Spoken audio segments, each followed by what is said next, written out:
দীর্ঘদিন সুস্থ শরীর পেতে চাইলে হার্ভার্ডের গবেষণা অনুযায়ী এই ৫ অভ্যাস চর্চা করুন। যুক্তরাষ্ট্রের হার্ভার্ড বিশ্ববিদ্যালয়ের বিশেষজ্ঞদের মতে দীর্ঘদিন সুস্থ শরীর পেতে হলে চাই ধৈর্য আর আত্মনিয়ন্ত্রণ।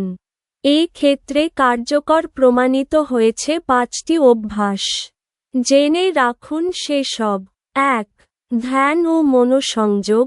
হার্ভার্ডের গবেষণা বলছে ধ্যান ও মনোসংযোগ মানসিক চাপ কমায়, কাজে মনোযোগ বাড়ায়, মানুষকে বর্তমানের সঙ্গে সংযুক্ত রাখতে সাহায্য করে। অনেকে প্রতিনিয়ত অতীত নিয়ে ভাবতে থাকেন, ভবিষ্যৎ নিয়ে চিন্তিত হন, আর এই মানসিক চাপ দেহের কর্টিসল সহ বেশ কিছু হরমোনের ভারসাম্য নষ্ট করে। দিনের পর দিন এসব জটিলতা আমাদের শরীরের রোগ প্রতিরোধ ক্ষমতা নষ্ট করে, মস্তিষ্ক ও ক্ষতি করে হৃৎপিণ্ডের। এ ক্ষেত্রে ধ্যান ও মনোসংযোগই আপনাকে নির্ভর হতে সাহায্য করতে পারে। এই অভ্যাসের জন্য ঘন্টার পর ঘন্টা কোনো আসন বা ব্যায়ামের প্রয়োজন নেই। ছোট ছোট অনেক চর্চায় মন উৎফুল্ল রাখা যায়, যেমন মনোযোগ দিয়ে হাঁটা, গাছপালার দিকে তাকানো, পাখি দেখার মতো অভ্যাসই যথেষ্ট। আবার খাওয়ার সময় ফোন স্ক্রল না করে কি খাচ্ছেন তা দেখে বুঝে ধীরে সুস্থে খাওয়ার অভ্যাসেও আপনার মনোযোগ বাড়বে। এছাড়া হুট করে স্ট্রেস বেড়ে গেলে বক্স ব্রিদিং করতে পারেন। বক্স ব্রিদিং হল ছন্দের সঙ্গে সঙ্গে শ্বাস গ্রহণ আর ছাড়া। এ পদ্ধতিতে শ্বাস কিছুক্ষণ ধরে রাখা, আবার ছাড়া ও আবার কিছুক্ষণ ধরে রাখতে হয়। এই বক্স ব্রিদিং নিয়মিত ৫ মিনিট করলে শরীরের স্ট্রেস হরমোন কমে এবং চারপাশ পর্যবেক্ষণ করার ক্ষমতাও বাড়ে। ২. ভালো ঘুম। ভালো ঘুম মানেই শরীরের ক্ষতি পুষিয়ে নেওয়া। হার্ভার্ড বিশ্ববিদ্যালয়ের গবেষকদের মতে ভালো ঘুম শরীরের রোগ প্রতিরোধ ক্ষমতা বাড়াতে সাহায্য করে, ওজন নিয়ন্ত্রণ করে, বুদ্ধিবৃত্তিক ক্ষমতা বাড়ায়, মানসিক স্বাস্থ্য ঠিক রাখে। এতে দীর্ঘায়ুর সম্ভাবনাও বাড়ে। এখন সাধারণ প্রশ্ন হল, দিনে কত ঘন্টা ঘুমানো উচিত? হার্ভার্ড গবেষকেরা বলছেন প্রাপ্তবয়স্কদের রাতে সাধারণত ৭ ঘন্টা ঘুমানো উচিত।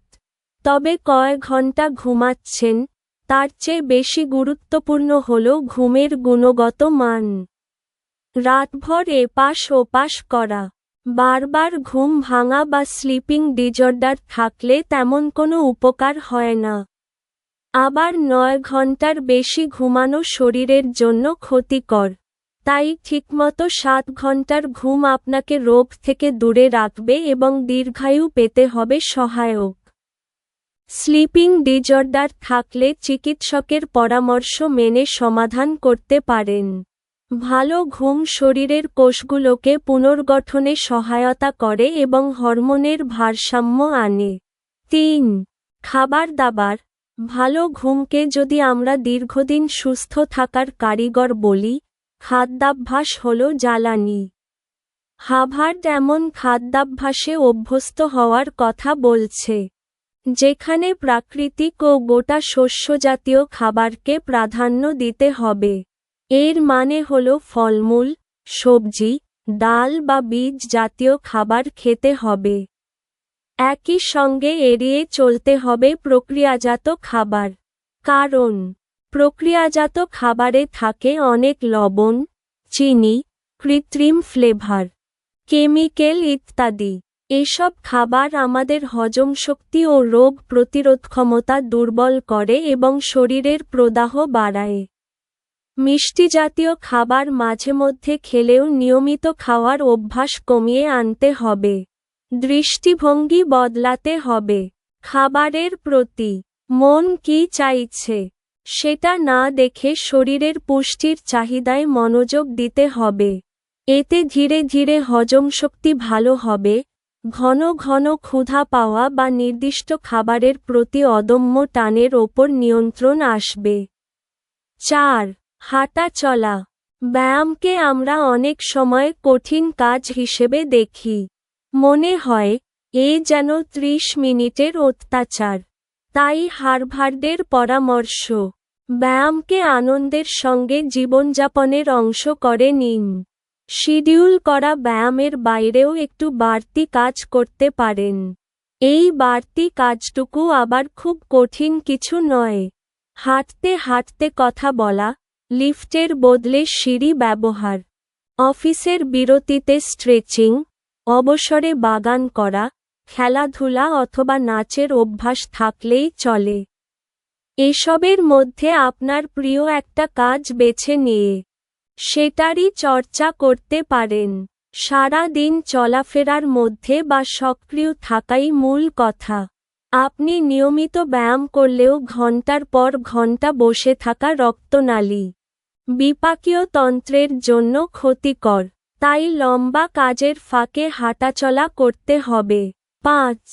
দূষণ থেকে বাঁচা এই অভ্যাসের চর্চা করা কঠিন বটে। বিশেষত বাংলাদেশে দূষণ বাড়ছেই। তবে হার্ভার্ড বিশ্ববিদ্যালয়ের মতে বায়ু দূষণ, মাইক্রোপ্লাস্টিক ও কেমিক্যালের ঝুঁকিও আমরা কমাতে পারি কিছু অভ্যাস রপ্ত করলে।